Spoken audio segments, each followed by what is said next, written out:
Dios les bendiga.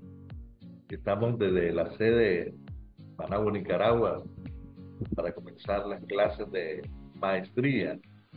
Les saluda a su hermano y amigo, doctor Germán Eduardo Ángel Somarriba, saludándoles en el amor de Jesucristo y un abrazo fraternal cristiano a todos los que nos ven por las redes. Y dándole gracias al Señor que nos permite un día más de vida para trabajar en su obra y ser siervos suyos y también ser servidores de todos los ministros que a nivel mundial nos están siguiendo por las redes. La Universidad Theological University está abriendo hoy la maestría y creemos, ¿verdad?, en el amor de Jesucristo, que será una bendición para todos aquellos que ya están con nosotros, puedan seguirnos y que el Señor y el Dios Todopoderoso les bendiga rica y abundantemente. Damos gracias al Señor Jesucristo. Vamos a iniciar con una oración. Poderoso Dios, te adoramos, te bendecimos y a ti te damos la gloria, la honra, el poder, el honor, el imperio, al único que se lo merece, a nuestro Señor Jesucristo, para la gloria del Dios Padre.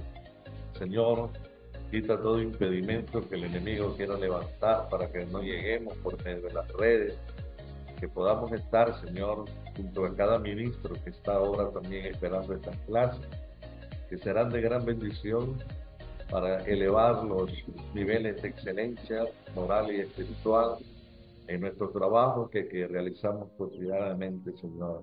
Gracias por el tiempo que nos das, por el tiempo que estamos aquí, Señor. Danos la fuerza, el dinamismo para seguir adelante, y a ti, poderoso Dios, sea la gloria y la honra para siempre. Amén y amén. Nuevamente, Dios les bendiga. Hoy comenzamos la clase de maestría y vamos a ver la asignatura que tiene que ver con los evangelios sinópticos. Vamos a ir viendo parte por parte para que usted pueda ir analizando a la medida que vamos avanzando. Y vamos a comenzar con lo que será el trasfondo y el comienzo del ministerio de nuestro Señor Jesucristo, basado en los evangelios según San Mateo 1:1 al 4:25, Marcos 1:1-20, Lucas 1:5, 5:11. Vamos a seguir con detenidamente, ¿verdad?, ese trasfondo. Hablamos de un trasfondo porque tenemos que ver el mundo que estaba en ese momento. Debemos recordar que nuestro Señor Jesucristo es el cumplimiento profético, ¿verdad?, que viene anunciándose en las Escrituras. Abarca desde Abraham hasta el comienzo del ministerio de Jesús. Esta unidad 1, vamos a estudiar las promesas hechas a Abraham. En el capítulo 1 iniciamos con el trasfondo que nos va a dar una cosmovisión para poder entender lo que fue, o lo que en su momento histórico fue la vida de Jesús. Sabemos que nuestro Dios preparó al mundo cientos de años para enviar a su Hijo. Él usó a los judíos, usó al imperio persa, usó a los griegos, usó a los romanos, inclusive en la misma cautividad babilónica sirvió para que el profeta Daniel hiciera un enfoque de todo lo que venía para a las naciones del mundo, y este era el marco, que podríamos decir, profético en cuanto Jesús iba a aparecer. Quiere decir que nuestro Señor Jesucristo se enfrentó a diferentes grupos, y aquí tenemos que ver que estos grupos que estaban ya consolidados eran grupos religiosos en aquellos días: los fariseos, saduceos, escribas y herodianos. Este eran prácticamente el grupo religioso. Vamos a estudiar que estos grupos, tanto de judíos y gentiles, ese fue el enfoque del nacimiento de nuestro Señor Jesucristo. Y vamos a ver algunos términos religiosos que fueron clave, que aparecen muchas veces en los evangelios y los hechos de los apóstoles. La unidad primera, o unidad 1, es fundamental para que nuestro estudio nos va a llevar a una a una adoración. Cuando hablo de adoración es que adorar, ser adorador en espíritu y en verdad, es como Dios ha preparado nuestro corazón. Recordemos que el corazón tiene que estar preparado para recibir la revelación, porque inclusive nosotros podemos leer estos evangelios, pero es Dios el que se revela a nuestro corazón y sabemos que Dios prepara desde anticipa el mundo para que a su Hijo cuando venga reciban la luz de este santo evangelio en todo el mundo. ¿Dónde podemos tener una base? Usted puede examinar, por ejemplo, con el ejemplo de Simeón. En Simeón, vamos a ver en Lucas 2, del versículo 30 al 32, Simeón va a expresar lo siguiente: porque han visto mis ojos tu salvación. Versículo 31 dice, la cual has preparado en presencia de todos los pueblos. 32, luz para la revelación a los gentiles y gloria de tu pueblo Israel. Quiere decir, amado, que basado en esta porción bíblica vamos a analizar entonces, en este capítulo 1, lo que se conocería como un contexto de primeros años del gran rey. Analizar 4 periodos entre los testamentos. Vamos a resumir lo que es el ambiente político de la vida de Cristo. Vamos a describir el ambiente religioso de la vida de Cristo. Y como un tercero estaremos comparando y contrastando a Mateo, Marcos y Lucas. Cuando nosotros hablamos de resumir, es aplicar verdades, ¿verdad? Y estas verdades tienen que ver mucho con el ambiente que en ese momento se estaba generando, tanto en la política que ¿dónde estamos abriendo nosotros cuando Cristo viene al mundo? Deberíamos recordar que Cristo va a nacer en tiempo de César Augusto, cuando se hace el censo, y es crucificado en tiempos de Cayo Tiberio. Entonces, esto es grande porque si nosotros no tenemos una revelación, nosotros podemos decir cómo es posible que el Señor Jesucristo va a nacer en los tiempos más duros de un imperio tan cruel que fue, cuando analizamos la profecía de Daniel, nos daremos cuenta que el caso de Roma, Roma fue lo más destructivo. Roma es la bestia que odia y no deja nada, pero obviamente hay un trasfondo, ¿verdad? Que vamos a explicarlo más adelante, porque era necesario que el Cristo de la gloria naciera en este periodo. Vamos a seguir, comparamos y contrastamos los evangelios de Mateo, Marcos y Lucas, pero vamos a resumir verdades de la visita, por ejemplo, del ángel Gabriel, cuando se le aparece a Zacarías. Y vamos a resumir las verdades de esta visita que Gabriel hace a María. Vamos a identificar y aplicar cada lección a cada uno de estos cánticos, ¿verdad? Así que cuando esta visitación se hace, vamos a relacionar en el contexto personal lo que se nos enseña. Vamos a estudiar el árbol genealógico de Jesús y explicar el significado del nombre de Jesús, su nacimiento virginal, que es la base, ¿verdad? Porque si no se recibe en el corazón este nacimiento sobrenatural con el nacimiento del Mesías, estarían pegados. Pero como nosotros recibimos revelación de lo alto, resumimos las 4 actitudes que aparecen en Mateo capítulo 2. Así que, basados en este contexto, vamos a pasar a ver el capítulo 2, donde se trata del comienzo del ministerio de Jesús en Judea. Aquí vamos a aprender a aplicar este mensaje y la promesa de Juan el Bautista, tanto en el contexto personal de identificar los motivos por qué Jesús fue bautizado. Mire bien, cuando dice los motivos que Jesús fue bautizado, no solamente tradicionalmente vamos a ver por qué fue el bautismo, todos manejamos que es el ejemplo, ¿verdad?, que tenía que ser, pero existe también un trasfondo en el bautismo, por qué tenía que ser el bautista. Inclusive el bautista se va a resistir en el momento que lo mira, y Jesucristo le recuerda que hay que cumplir toda justicia. O sea, cada ordenamiento bíblico, cada letra de la palabra, de la Tanakh, de la Torá, hay bendición. Jesucristo dijo, mis palabras son vida y son espíritu. Entonces, vamos a analizar ese contexto. Las 3 áreas comunes en la que Satanás tienta a la gente, a todo creyente, ¿verdad? Todo el que es lavado en la sangre del Cordero, tiene que prepararse para esas investidas que el maligno hace. Y vamos a hacer una localización, perdón, de los distritos donde el Señor Jesucristo se movió. Hablamos de ciudades, tiene que ver con lugares en la Palestina, y vamos a tratar de explicar y de aplicar ese ministerio en Capernaum. Dice en Mateo 4:19, la mayoría de Capernaum vio la luz, pero decidió no andar en ella. Aquí hay un tesoro que nosotros tenemos que ver, porque es una invitación y es una promesa a un contexto personal. Sabemos que la invitación es a una conglomeración, pero también viene una aplicación personal a aquellas personas que reciben el testimonio que el Dios Todopoderoso da acerca de su Hijo.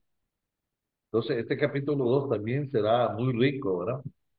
Al estudiarlo. Eh, Podemos pasar un poco más. Vamos a ver entonces que Dios, el nacimiento, primero quiero hablar de lo que es sobre ese trasfondo de los primeros años del gran rey. Vamos a estar basados en Mateo capítulos 1 y 2, Lucas 1 y 3. Dios tiene un plan para salvar a la humanidad. Cuando decimos un plan, no es algo de última hora, sino es un plan que se gestó desde antes de la fundación del mundo. Quiere decir que todo lo que va a pasar en el mundo ya está plasmado. El apóstol Juan escribiría que Jesús es el Cordero que fue inmolado desde el principio del mundo. Apocalipsis 13:8 es el texto también complemento que confirma esta verdad. Desde el principio, cuando hablamos del principio, en el hebreo el Bereshit, recordamos, estamos hablando de unos principios donde no hay nada, ya Dios, la esencia del Dios Todopoderoso, tenía un plan para que ese plan se desarrollara en la historia que nosotros conocemos como la historia de la salvación. Nuestro Padre Celestial vio el momento, vamos a decir así, el momento propicio que vendría al mundo, que vendría a esta tierra. Entonces, cuando nosotros analizamos esto, miramos que Dios está manejando con una certeza todo lo que pasa en el mundo.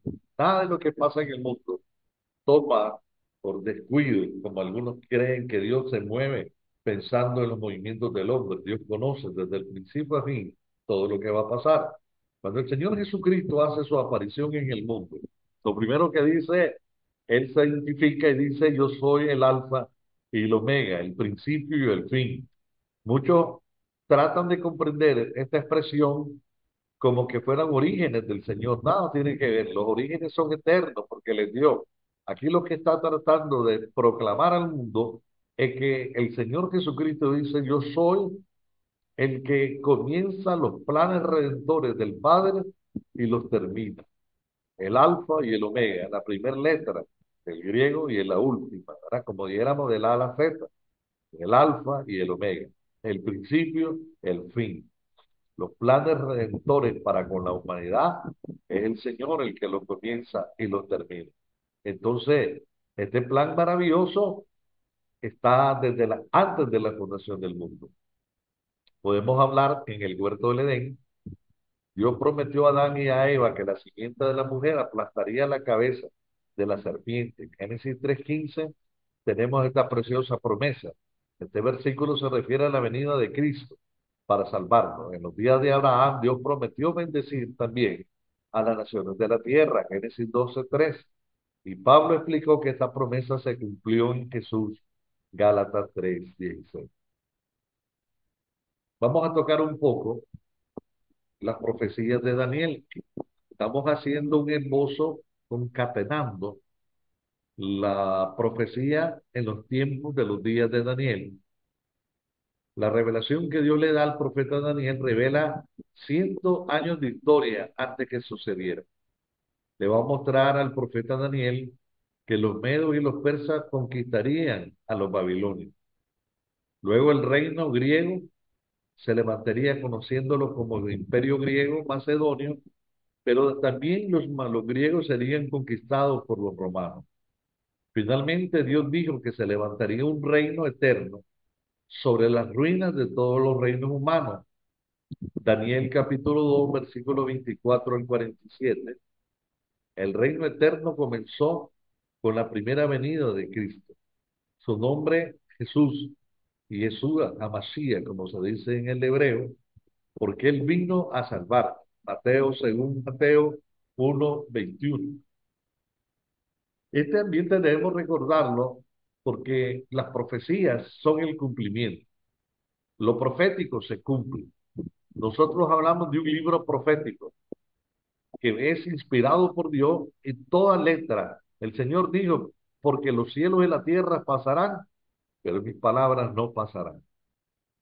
Vamos a pasar a ver un ambiente que es interesante, que es lo que tiene que ver también con el ambiente político. Aquí voy tocando lo que le llamo generalidades, pero obviamente cada espacio vamos a tener un tiempo para entrar en la historia y darnos cuenta cuál es el papel.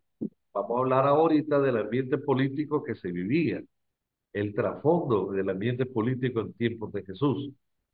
En este capítulo veremos que el trasfondo, el ambiente político y el ambiente religioso fue el ambiente donde se murió el Señor Jesús. Vamos a estudiar las primeras, Navidad y los maravillosos sucesos que la rodearon. Cuando hablo de la Navidad, no estoy hablando de la Navidad que conocemos nosotros, ¿verdad? Que es todo el de regalo, sino la natividad de Cristo y la verdadera natividad, que es la que debemos nosotros de siempre honrar a nuestro Señor. Preparemos nuestro corazón y nuestras mentes para adorar y para examinar el trasfondo, para ver el nacimiento y los primeros años del Salvador que nació cuando vino el cumplimiento del tiempo, en Gálatas 4:4. Recuerden que esta palabra es poderosa, porque vino en el tiempo que tenía que estar, ni antes ni después, sino el tiempo en que Dios manda a nuestro Señor Jesucristo y lo envía a nacer en el vientre de una virgen. Vamos a ver los objetivos de las lecciones que vamos a tocar.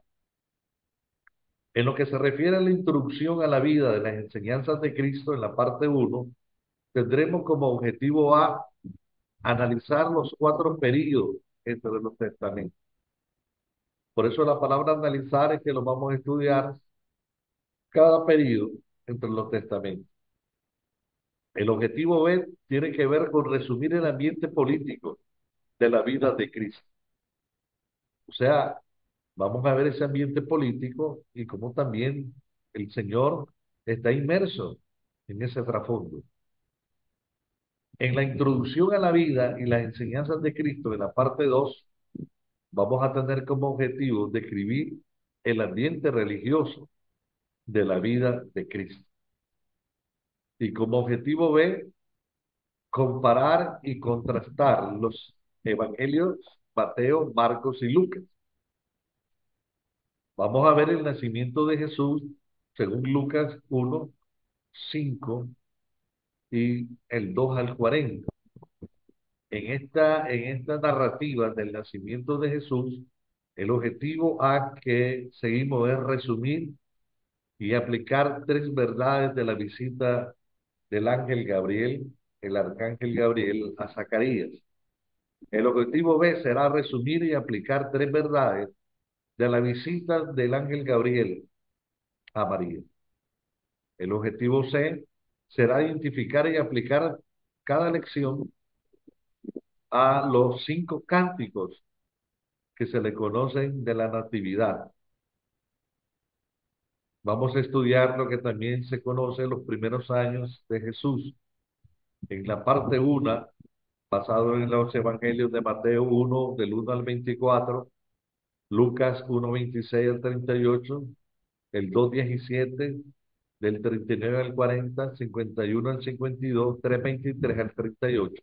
Basado en estos evangelios, el objetivo A será relacionar su contexto personal y las 3 lecciones que enseñen de la genealogía imperfecta de Jesús. Eso lo vamos a aclarar. Y objetivo B, explicar el significado del nombre de Jesús y su nacimiento virginal.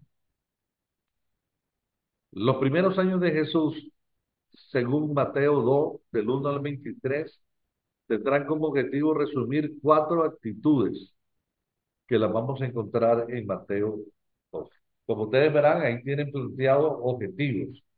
Ustedes tienen que basar y saber que de estos objetivos se va a derivar todas las clases que vamos a ver que en su profundidad. Estamos bien con la técnica, gracias porque nos están viendo y creemos que está llegando en perfección la enseñanza a través de las redes. Todo este material se le estará enviando también para que usted pueda tenerlo en su casa también. Lo que van a hacerlo presencial, pues tendrán la oportunidad de estar aquí con nosotros, pero lo que por X o Y motivo no podrán presentarse, se les estará enviando este material para que ustedes lo tengan. Entonces, damos gracias a nuestro Señor Jesucristo por esta oportunidad de estar junto con ustedes y que ustedes puedan hacer una mirada.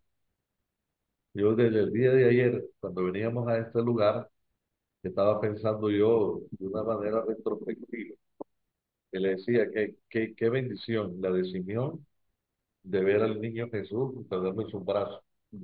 O sea, esa generación que vio esas grandes maravillas, pero es tremendo eh, poder profetizar inclusive, ¿verdad?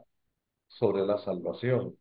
Y decía, nosotros somos, podríamos decir, la generación última que va a experimentar también un acontecimiento que muchos quisieron estar presentes, no lo tuvieron, que lo conocemos nosotros escatológicamente como el arrebatamiento de la iglesia, el último periodo, las 70 semanas que están a punto de entrar, aunque hay muchas personas que piensan que nosotros ya estamos en las 70 semanas de Daniel, pero obviamente no es así. Por eso tiene que seguirnos en los estudios que el Theological International University está llevando a cabo en los diferentes eh, maestrías, doctorados, licenciaturas, para que usted pueda estudiar desde la perspectiva bíblica lo que dicen los textos bíblicos y así usted mismo hacer una hermenéutica de los pasajes bíblicos y poder usted mismo trabajarlo y corroborar para que como cuando usted reciba la enseñanza, usted pueda ver que estamos hablando conforme a Biblia. Y cuando decimos que estamos hablando conforme a Biblia, es que nada de lo que estamos diciendo está fuera de los contextos de lo que hablamos nosotros, que es la, cuando hacemos estos estudios, tenemos que ver entonces que cada evangelio, Son 10 clases, las que, o sea, 10 materias las que se van a ver en esta maestría. bien, Son, 10, ¿cuáles son? bueno, vamos a verlas entonces, enumerarlas. Son 10, sería el evangelio sinóptico, que es la semana del 6 al 27 de enero de este 2024 vamos a estar tocando. Posteriormente vamos a ver las parábolas de Jesús del 3, ¿verdad? Al 24 como semana. Literatura juanina, o sea, tiene que ver con Juan, literatura intertestamentaria, los libros apócrifos, que son una bendición, aunque hay mucha gente que no le gusta leerlo, pero es necesario para entender qué pasó con los libros apócrifos. Ver la hermenéutica como una clase que es, mire, podemos decir, exégesis y hermenéutica están de la mano para sacarte los textos y traer la verdad bíblica.